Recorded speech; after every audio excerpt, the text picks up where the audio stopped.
Even though it's black and white, it still requires some form of density and contrast correction. We call it color, for lack of a better word.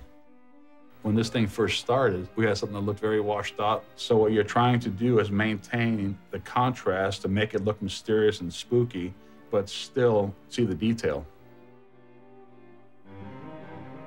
We can isolate an area of the frame and either make it darker or lighter.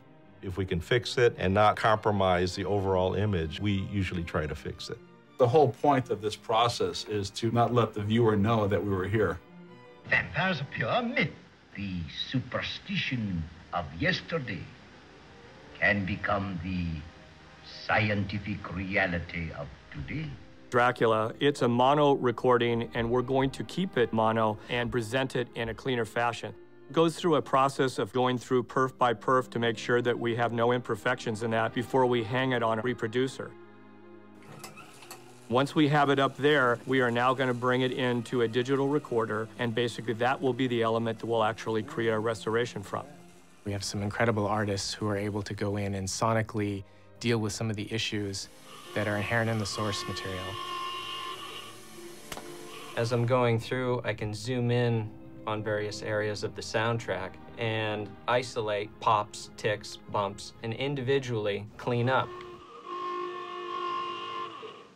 The wear and tear of time is some of the biggest challenges. In the opening music of the film, which is from Swan Lake, just a very garbled piece where there's a speed change. They call it wow.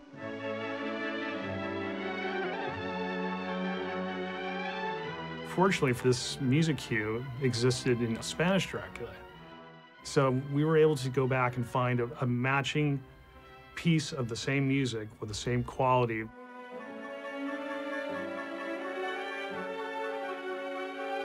Now it's clear again. There's a lot of noise that exists in the original soundtrack.